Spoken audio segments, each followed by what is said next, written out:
what makes a National Archive museum?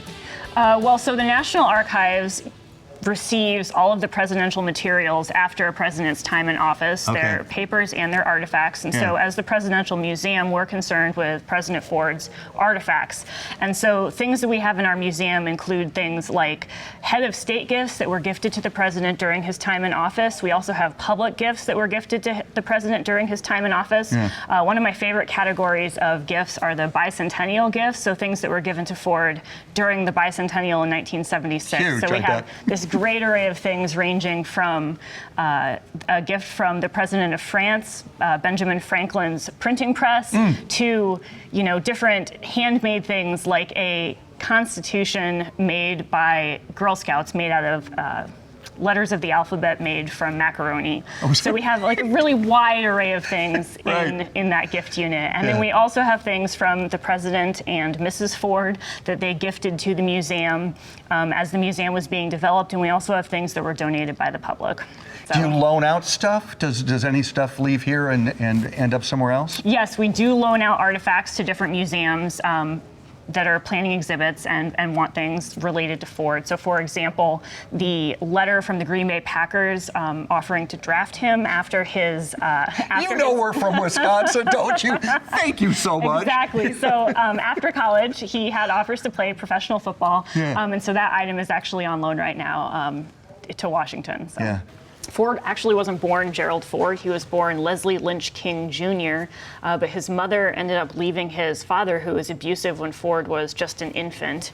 And they ended up moving to Grand Rapids. She met Gerald Ford Sr., they got married, and he took Ford in as his own son and eventually gave him his name. So. Wow.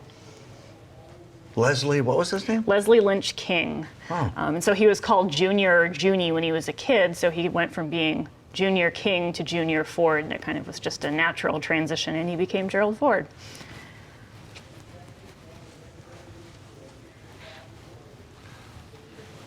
Who dressed him in that stuff? It's very common. I know, it's amazing. And pink wasn't a girl's color until like the 40s and 50s. It was considered a boy's color. It was more masculine and a stronger color. So pink? Yes. No idea. That's why she's the doctor. Okay. So then over here we've got some Betty Ford stuff.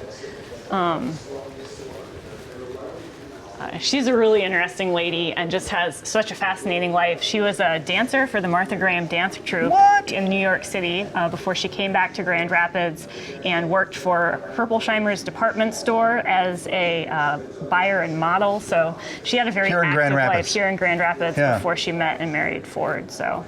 And this is a reproduction of the going-away dress she wore after her wedding. And we have the original in our collections, but because it's such an important item, we have a reproduction so it doesn't get too much light damage.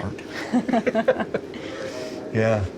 And then I always love this this lighter that she gifted to him, inscribed "To the light of my life," which I think really points to their close marriage, and they were really partners and truly loved each other throughout their lives. And the lighter was a good gift back then. Exactly, and Do people still give lighters? Pipes, so he definitely used that lighter. Right. Great.